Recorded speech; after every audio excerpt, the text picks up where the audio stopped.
statement tungkol dun sa panawagan ng grupo ni RJ Habeliana na mag-resign si Admin Tiocas. Yeah, actually, sa ngayon, no, hindi pa natin nare-receive yung kanilang panawagan. So, hinihintay din po natin ito para mabasa namin kung ano yung mga reason kung bakit niya pinapababa yung ating pong administrator. Pero kami naman po sa MWSS, pag na-receive po natin ito, kami po ay sasagot po ito kung ano naman po yung mga accusation po na pinapatong po sa ating administration.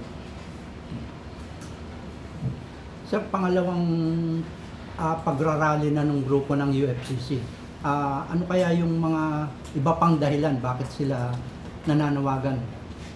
Actually, yung nakikita natin, nung nakita natin yung pagrarally nila, pinapawagan nila yung mga accusation nila about dun sa tipong proyekto na Kaliwadang Project. Kasi itong Kaliwadang Project, ito po ay ating long-term water sources po ngayon na pinoconstruct po natin para ma-secure po natin yung patubig po sa ating buong Kamaynilaan sa karatig na probinsya. So, itong proyekto na to, ating pong niloan po ito sa China Export-Import Bank.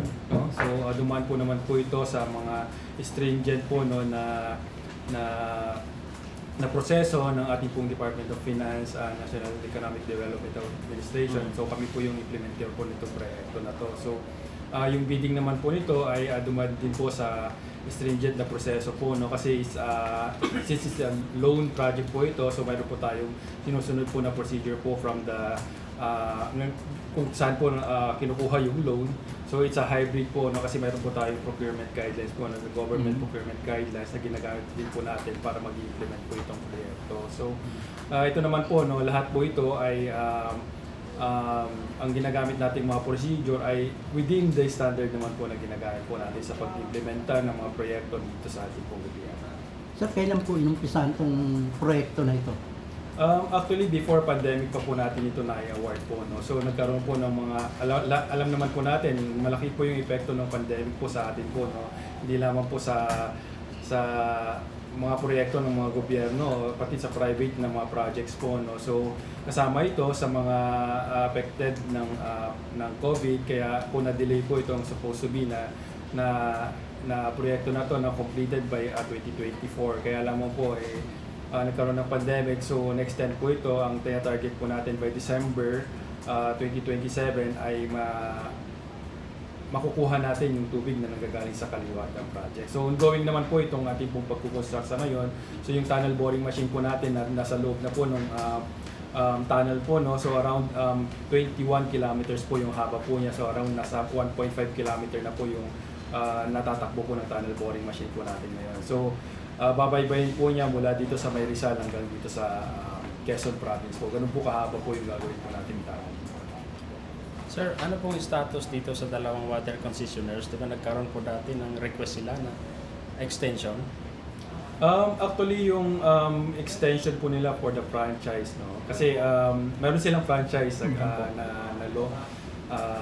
So approve naman po ito ng ating po presidente. So inaakma po natin yung term effectivity ng ating pong extension, kaya po nagkakaroon ng extension. Yung ating po kasing revised concession agreement ay hanggang 2037 lang. So additional 10 years po ito. So ongoing po, napirmahan na po yung ating pong term extension amendment po ng ating pong revised concession agreement up to 2047.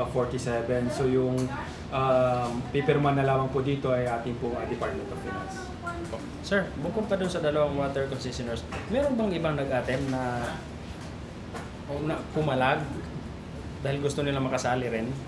Sa ngayon po, wala naman po kami natatanggap po ng mga ganung mga issues po. So, nabanggit ko nga po sa inyo, mayroon na po tayong batas, yung franchise law po ng Maynila and Manila Water. So, they have the exclusive right na po to operate and maintain po yung ating po patuloy dito sa Metro Manila. Okay na ako. Sir, any message po sa mga kababayan mula po sa MWSS?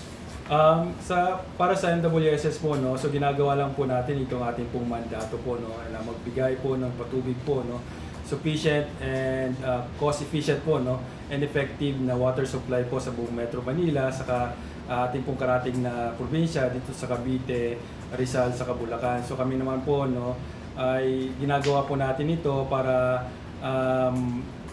magkaroon po tayo ng secure na tubig po hanggang 2047. Actually, yun po yung plano po natin na mag-implement po tayo ng mga proyekto hanggang sa katapusan po ng concession ng agreement at extended pa yan hanggang sa 2047. So, ini-ensure po natin sa ating pong mga kababayan na wala pong mga anumalis po na nangyayari po dito sa MWS.